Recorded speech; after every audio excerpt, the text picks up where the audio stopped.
Assalomu alaykum hurmatli yurtdoshlar. Mana hozir Qoraqalpog'iston Respublikasi biz Nukus qalasindamiz. Assalomu alaykum hurmatli kanalimiz kuzatuvchilari. Biz hozir Qoraqalpog'iston Respublikasi fuqarolik ishlar bo'yicha sudidan mana Rimbergan Allaberganov bo'yicha, ya'ni noqonuniy qurilish qilganligi to'g'risidagi Beruniy tumanlararo sudining qaroriga appelyatsiya shikoyati kiritilgan edi. O'sha suddan chiqdik. Qisqacha mazmunni tushuntiraman. Oldin jinoyat ishlar bo'yicha Beruniy tuman sudida Rimbergan Allaberganovni noqonuniy qurilganligi haqida qaror chiqarilgan edi. Biz uni appelyatsiya tartibida kiritib, bu yerda Rimbergan Allaberganov g'olib bo'ldi va o'sha birinchi instansiya sudini qarorini bekorlattirishga erishildi.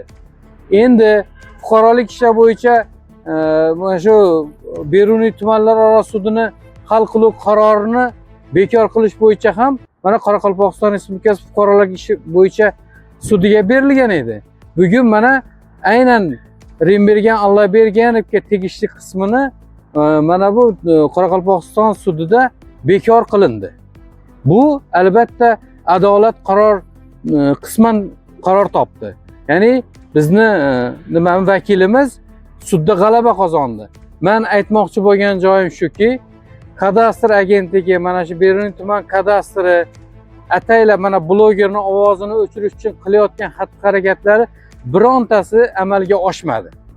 Sudlarimizni adolatni yuqori o'ringa qo'yishi natijasida Rimbergan Allaberganov har bitta jarayonda mana g'alaba qozonib, o'z adolat qaror topdi. Buning uchun sudlardan minnatdorchilik bildiramiz va mana shu Beruniy tumanidagi kadastrdagi yigitlarga aytaman, qancha ovoragarchilik bo'ldi. Barchasida mana barib g'alaba qozonib chiqdik. Dakansa ketamiz. Marhamat. Rimbergan. Hurmatli yurtdoshlar, mana men shaxsan o'zim kadastr agentligidan ish yurituvdan men o'zimga bo'lgan yurtgan ishlaridan qat'iy noroziman. Sababi qancha sarson-sarkardan bo'ldi. Undan boshqa kadastr agentligi 82 million so'm, 400 ming so'm, 82 million 200 ming 82 million 400 ming so'm jarima qo'llashdi.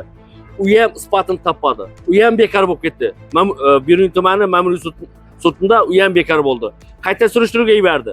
Kadastr agentligi yana meni sudga berishdi. Yana 82 million 400 ming jarima qo'llashdi.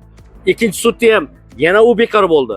Eng qiziq tomoni shundaki, lekin fuqarolik sudda proses ketib yotdi. Bu yoqda qayta o'rganish ketib yotdi ma'muriy sudda. Shunda qanday tushunsa bo'ladi buni? Men sizlarga qisqacha tushuntirib o'taman. Daraxt o'syapti, lekin ildizi yo'q bo'lib ketgan. Ildizi absolut ildizi yo'q, lekin daraxt dakazi o'sishda davom qilyapti. Kadastr agentligi xodimlari sharofati bilan. Ya'ni qarang, fuqarolik ishlar bo'yicha sud Beruniy tumanlararo sudining qaroriga asos bo'luvchi Beruniy tuman jinoyat ishlar bo'yicha sudining qarori bekor bo'lishiga qaramasdan, fuqarolik ishlar bo'yicha sudining nimasi jarayoni davom etyapti. Mana endi mana Nukusga keldi. Nukusda ham davom etdi. Bir necha jarayonlar bo'ldi. Bir necha marta mana shu joyga keldik va oxiri mana barib g'alaba qozonildi. Qo'lingizdan hech narsa kelmadi o kadastrdagilar. Qaytarib aytaman, qo'lingizdan hech narsa kelmaydi ham, xudo xolasa. Adolat bor, prezidentimizning olib borayotgan ochiqlik siyosati bor, odil sud bor. Hech qachon sizlarni qo'llaringizdan hech narsa kelmaydi, mana shu efirda turib aytyapman. Kadastr noqonuniy mana shu qarorlar birovni qiynash maqsadida mana qilayotgan ishlaringiz mana hech qaysisi o'z isbotini topmadi. Kadastr agentligi yigitlaridan savol, bu uchun albatta rasmiy munosabat qilib qolamiz. Maqsad nima sizlarda? Shaxsiy adovatmi? Sizlar xalqning ishonchli vakillari sizlar-ku. Xalqning ishongan qonun doirasida ishlaydigan odamsizlar. Nimaga hissiyatga berilasizlar? Nimaga shaxsiy adovatga ko'ra menga bunday azoblarni berdinglar? Bunday sarson-sarkardan qildinglar. Bunday moliyaviy chiqinga uchratdinglar meni. O'zim tadbirkor odamman. Qancha ish faoliyatimdan ishimdan qoldirdinglar meni. Shu ham adolatdanmi shu? Endi men aybim bloger bo'lgani uchun, demokratiyani rivojlantirish uchun, prezidentimizning siyosatini qo'llab-quvvatlash uchun, xalqimiz uchun, elimiz uchun jon kuydirib haqiqatni ochib berganimizmi aybimiz? Haqiqatga chidolmayapsizlarmi? Bundan boshqa aniq fakti bilan qanchadan qancha noqonuniy qurilgan qurilishlarlaringiz bor. O'zlaringizning yaqinlaringiz ham bor. Lekin ularga jarima qo'llanmaydi va ularga borib buzish ham eskatib ham berilmaydi. Lekin Bering tumani yuqori kuchlar turuvchi elektrotexnik tomonidan buziladi. Shunda kadastr agentligi qayoqqa qarayapti savol. Aniq jarima qo'llaydigan odamga qo'llanmaydi. Asiyani fundamenti bo'yicha. Ha. Mana fundament Sulaymonov Asiyani. Sulaymonov Asiyani fundamenti bo'yicha. Noqonuniy qurilishmi deb savol bersak, 15 kundan keyin javob beramiz deb javob berdilaringiz. Qanday qilib qurilgan fundamentga 15 kun kutish kerak? Axir u ruxsat olingandan keyin fundament qurilmaydimi? Endi mayli 15 kuningga murojaatlar to'g'risidagi qonunga asosan o'zingga haq-huquqing qilib 15-kuni berding javobingni. Lekin javobingda yozyapsan. Hokimning qarori bor deb hech qanaqa nomer qo'ymasdan. Keyin qaytadan biz shu joyini so'rasak, keyin nomerini beryapti. 12-yildagi qarorning nomerini beryapti. 12-yildagi. O'zi umuman yer kodeksiga asosan u 2 yildan keyin o'z kuchini yo'qotishi kerak agar shu realizatsiya bo'lmasa, qurilmasa. Undan 14 yil o'tyapti. Yana qandaydir bir dalolatnoma, qanaqadir bir qog'ozlar bilan o'lik qarorni tiriltiryapsan-da, uni yana qonuniy qilyapti. Qarang.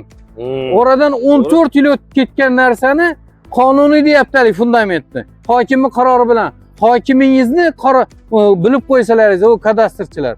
Uni vakolati yo'q. Umuman vakolatga ega emas, yer ajratishga, boshqa qilishga, u faqat auksion orqali berilishi kerak. Auksioning ham 2 yil ichida o'sha realizatsiya bo'lib, u qurilishi kerak. Senlar o'shanga javob bera olmay, pisib o'tiribsan, pisib, bitta joyingga pisib. Javob bera olmasa ham kerak bular. Javob bera olmasa bera olmaydi hamda. Nima chora ko'rdinglar? Sulaymonov va Asiyani fundamentga hammasini antikorrupsiya yigitlar, xodimlar tomonidan barchasini isbotlab, barcha haqiqatni yuzaga chiqarib berdik. Nimaga jimsizlar? Qani rasmiy munosabat?